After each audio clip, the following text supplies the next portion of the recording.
नमस्कार, आप देख रहे हैं हिंदी खबर। मैं हूं आपके साथ ऋतु भंडारी और शुरुआत एक बड़ी खबर के साथ बुलेटिन की, जहां दिल्ली चुनाव के रण में सीएम पुष्कर सिंह धामी है। तो बड़ी खबर, बीजेपी प्रत्याशी के पक्ष में वोट की अपील करते हुए नजर आएंगे और ऐसे में दिल्ली का ये प्रचार प्रसार जो सीएम धामी लगातार कर रहे हैं, ये बेहद महत्वपूर्ण, क्योंकि अब से कुछ ही देर बाद उत्तम नगर में सीएम पुष्कर सिंह धामी की एक विशाल जनसभा होगी। बीजेपी प्रत्याशी पवन शर्मा के लिए वोट मांगेंगे। तो वही दोपहर 3:15 बजे का वो समय होगा जब बवाना सीएम धामी पहुंच जाएंगे और वहां पर एक रैली करते हुए नजर आने वाले हैं। बीजेपी उम्मीदवार रविंद्र कुमार के लिए विशाल रैली की जाएगी। शाम 4:30 बजे भी बुराड़ी में जनसभा सीएम धामी की है। शाम 6:30 बजे दशहरा पार्क में गरजते हुए सीएम पुष्कर सिंह धामी नजर आने वाले हैं। तो दिल्ली में लगातार बीजेपी की तरफ से स्टार प्रचारक की भूमिका निभाते हुए सीएम पुष्कर सिंह धामी देखने को मिल रहे हैं। अगली बड़ी खबर का रुख करेंगे, जहां बद्रीनाथ धाम के कपाट खुलने की शुभ मुहूर्त तय हो चुका है। आपको बता दें कि 4 मई को बद्रीनाथ धाम के कपाट खुल जाएंगे, जिसका हर श्रद्धालु को इंतजार। तो वहीं 4 मई को सुबह 6 बजे ये कपाट खुलेंगे। बसंत पंचमी का खास मौका आज है, जहां कपाट खुलने की घोषणा कर दी गई है। तो बड़ी खबर, पूरे विधि विधान के साथ शुभ मुहूर्त निकाला गया, जहां 4 मई की वो तारीख जब सुबह 6 बजे पूरे विधि विधान के साथ पूजा अर्चना के साथ बद्रीनाथ धाम के कपाट खुल जाएंगे।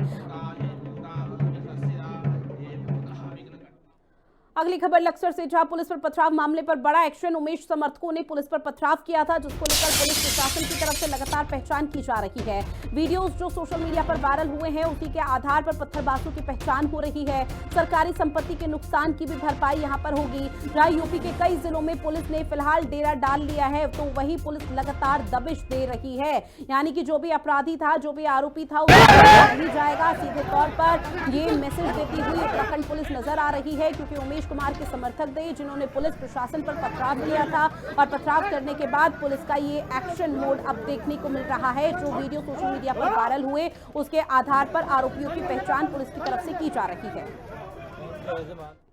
वहीं किसान नेता राकेश टिकैत, विधायक उमेश कुमार और कुंवर प्रणव चैंपियन के बीच सुलह कराने में जुटे हुए हैं। आपको बता दें कि प्रणव चैंपियन की पत्नी देवयानी से किसान नेता राकेश टिकैत ने मुलाकात की। तो वहीं राकेश टिकैत ने प्रणव चैंपियन से जेल में मुलाकात की। दोनों से मुलाकात के बाद राकेश टिकैत ने लक्सर से निर्दलीय विधायक उमेश कुमार से भी मुलाकात करते हुए नजर आए। दोनों पक्षों से मुलाकात के बाद किसान नेता राकेश टिकैत ने कहा कि समाज के तमाम लोग साथ बैठकर समाधान जरूर करेंगे।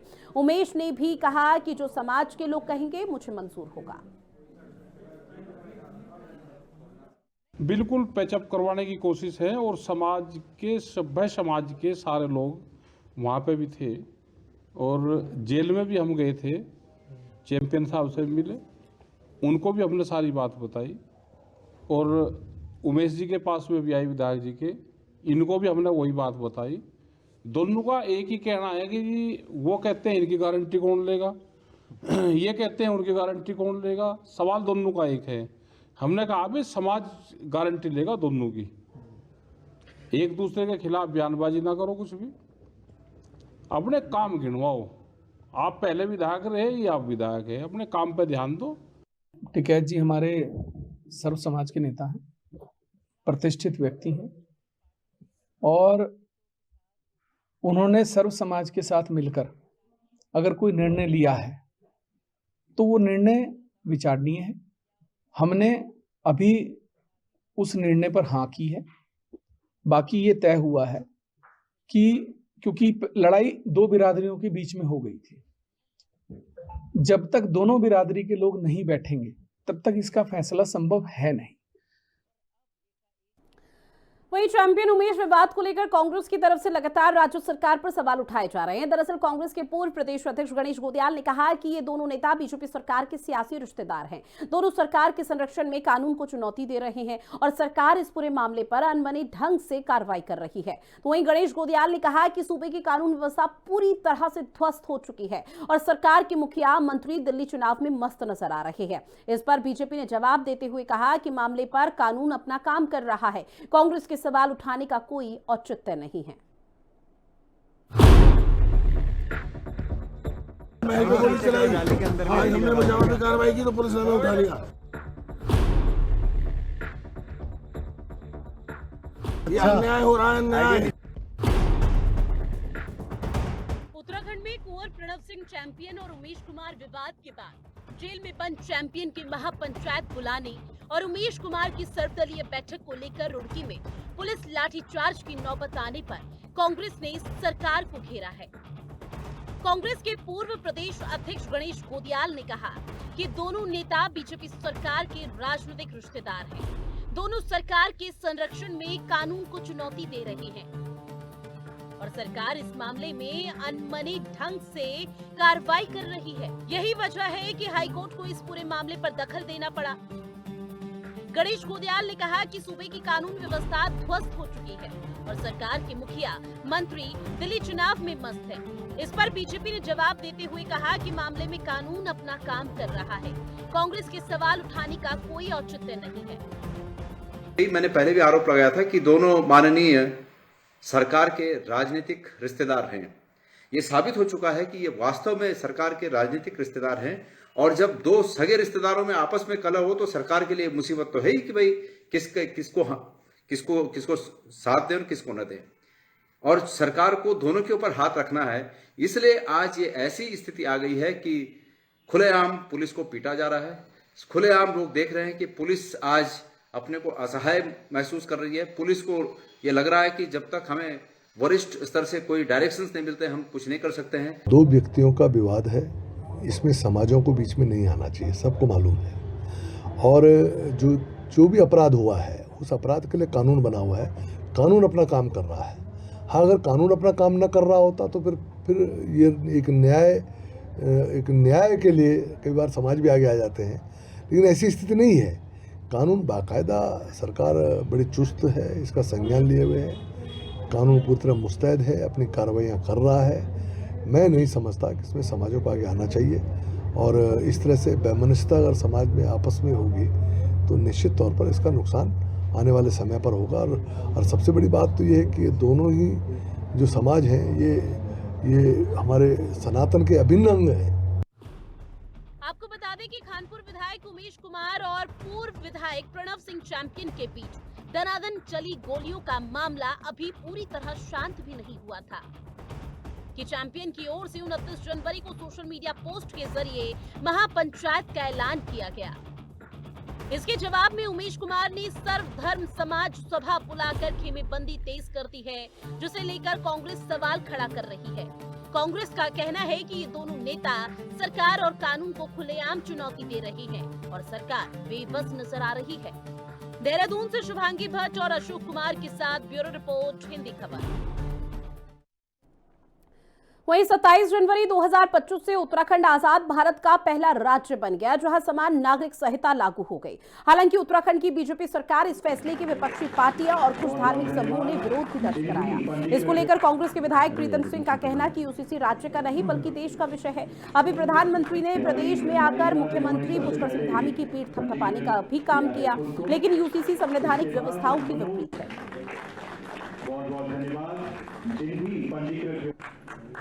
यूसीसी कोई राज्य का विषय नहीं है, यूसीसी जो है देश का विषय था और इस पर जो है प्रधानमंत्री जी भी आकर के प्रदेश के मुख्यमंत्री की पीठ थपथपाने का काम करते हैं। लेकिन ये यूसीसी कैसा यूसीसी है जो उत्तराखंड राज्य के अंदर लागू हुआ, उत्तराखंड राज्य के बाहर जो है वो जो है निष्प्रभावी हो जाएगा।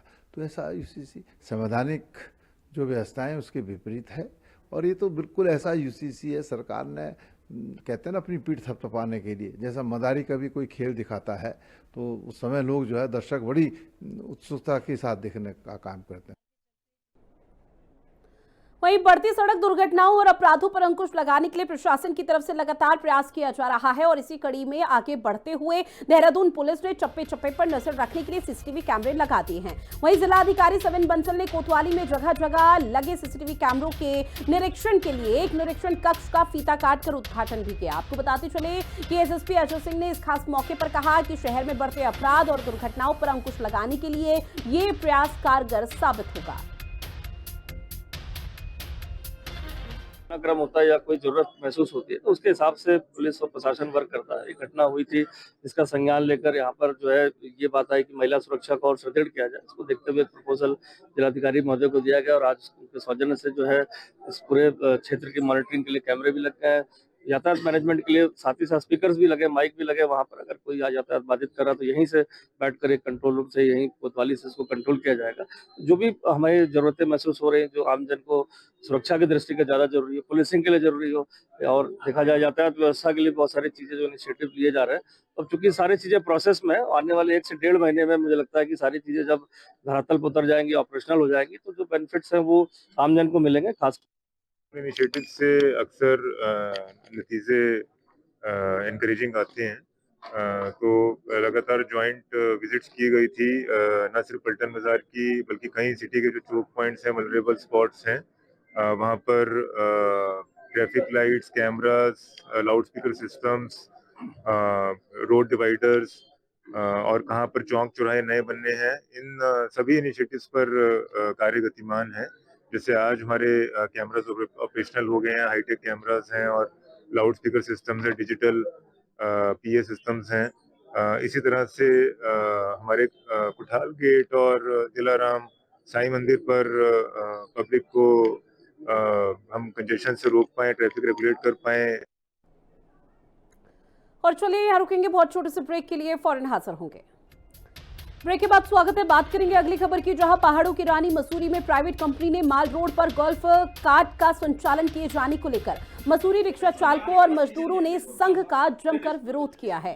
आपको बताते चले कि मसूरी ट्रेडर्स और वेलफेयर एसोसिएशन के अध्यक्ष रचित अग्रवाल ने रिक्शा चालकों को समर्थन देते हुए कहा कि किसी भी हाल में रिक्शा चालकों के अधिकारों का हनन नहीं होने देंगे। मसूरी में गोल्फ कार्ट के संचालन को लेकर विरोध रैली निकाली गई और जमकर नारेबाजी की गई। इस मौके पर रिक्शा चालकों ने एसडीएम को ज्ञापन भी सौंपा।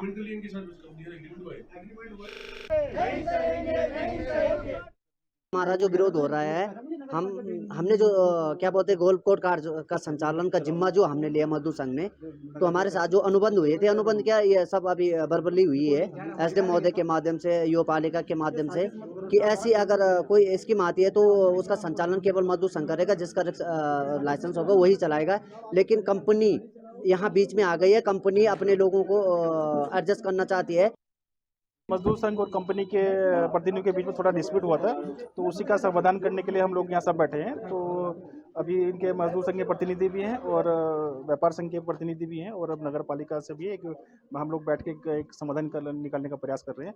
जो भी समाधान होगा वो आपको सूचना के माध्यम से पता किया गया। जैसे गोल्फ कार्ट का संचालन किस तरीके से कर रहे हैं, इसमें मजदूरों का शेयर, रिक्शा चालकों का शेयर क्या होगा, कंपनी का शेयर क्या होगा, आपका क्या शेयर होगा? अभी हम लोग ये चाह रहे हैं कि मजदूर संघ का जो हाथ रिक्शा वाले हैं उसके जो गोल्फ कार्ट पे आ जाए और इनसे वार्ता करने के बाद भी जो उनका प्रॉफिट शेयरिंग जो भी होगा उनसे तय कर लिया जाएगा। जिला प्रशासन द्वारा एक समिति बनाई गई थी विस्थापन को लेकर, जिसमें एडीएम साहब और एसडीएम महोदया द्वारा कई बैठकें हुई। उन बैठकों में ये निर्णय लिया गया, निश्चित करा गया कि जो 121 रिक्शा चालक हैं मसूरी के, इनकी विस्थापना की एक पॉलिसी बनेगी। उस विस्थापना की पॉलिसी के अंतर्गत कुछ रिक्शा चालकों को दुकानें दी जाएंगी, कुछ रिक्शा चालकों को एक धनराशि दी जाएगी, कुछ रिक्शा चालकों को पार्किंग में एडजस्ट किया जाएगा और कुछ रिक्शा चालकों को गोल्फ कार्ट के माध्यम से एडजस्ट करते हुए रिक्शाओं की गिनती कम करी जाएगी और गोल्फ कार्ट का जो पूरा प्रचलन है पूरी माल रोड पर, कैमल बैग रोड पर, लंडौर तक चलाया जाएगा। अब बात करेंगे ऋषिकेश के, जहां बसंत उत्सव कार्यक्रम में रक्तदान शिविर का आयोजन भरत मंदिर आश्रम में किया गया, जिसमें मुख्य अतिथि के तौर पर उत्तराखंड के कैबिनेट मंत्री सौरभ बहुगुणा ने शिरकत की। साथ ही ऋषिकेश के लोगों ने हिस्सा भी लिया। इस खास अवसर पर सुबह से ही स्थानीय लोगों ने रक्तदान शिविर में रक्तदान किया। वहीं कैबिनेट मंत्री सौरभ बहुगुणा ने बसंत उत्सव के इस खास मौके पर सभी को शुभकामनाएं दी हैं और भरत मंदिर आश्रम में आने पर अपना सौभाग्य बताया। वहीं ऋषिकेश के स्थानीय लोगों ने रक्तदान को बड़ा पुण्य का दान बताया।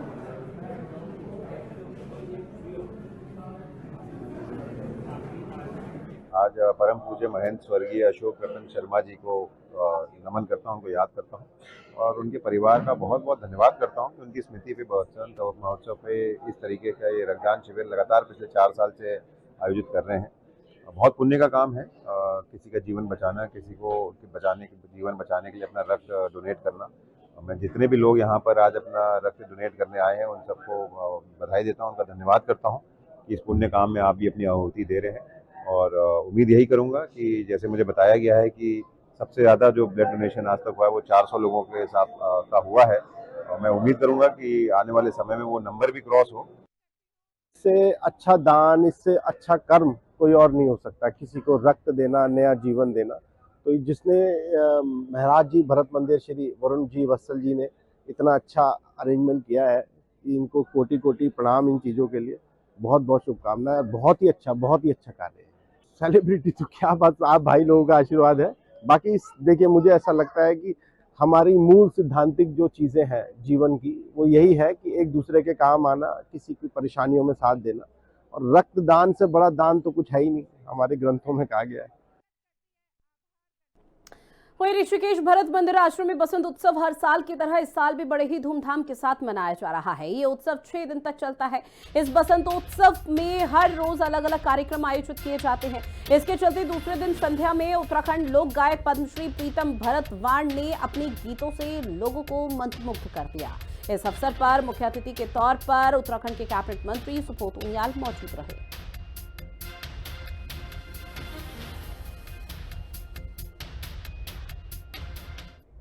देखिए, बसंतोत्सव अपना महत्व है और ये बसंतोत्सव भरत मंदिर और स्थानीय जो हमारी नगर निगम के द्वारा इसका वर्षों से आयोजन किया जाता है और इसमें लोगों को बड़ा इंतजार रहता है इसका। और ये जहाँ एक और स्वस्थ मनोरंजन लोगों को वहाँ देता है, वहाँ दूसरा अपनी संस्कृति और अपने संस्कारों से जुड़े रहने का भी एक अवसर देता है। तो इसलिए ये एक बहुत बड़ा पारंपरिक त्यौहार यहाँ पे मनाया जाता है। इसकी अपनी पहचान है। ऋषिकेश ये बसंत उत्सव जो है, आज 2 ऋतु जो है ये एक साथ मिलता है। जैसे ठंडी के मौसम जाता है और बसंत आता है, इस समय हम ऐसे बोला भी जाता है कि अब आप देखेंगे कि होली अब से शुरू हो जाता है, यहाँ से ताल लगता है। कई चीज है जो इसको बसंत ऋतु को जो है नाम से जानते हैं और बहुत अच्छा लगता है। तो बहुत लंबे टाइम से यहाँ पे आयोजन वगैरह हर प्रकार के किया जाता है। भरत भगवान का दर्शन भी करते हैं हम लोग और इस बहाने आयोजन भी तमाम तरीके के होते रहते हैं। बसंत उत्सव धर्मनगरी ऋषिकेश कोई साधारण तो है नहीं, आप सब जानते हैं। ये विश्व की योग नगरी के रूप में जानी जाती है। और बसंत का उत्सव, बसंत का आगमन, जब शीत अपने चरम पर है और उसके बाद हेमंत आएगा, फिर बसंत का आगमन होगा, ऐसी स्थिति में बड़ा आनंद आने वाला है। और चलिए इन्हीं तमाम खबरों के साथ बुलेटिन में इतना ही। देश और दुनिया की बड़ी खबरों के लिए आप बने रहिएगा हिंदी खबर के साथ। नमस्कार।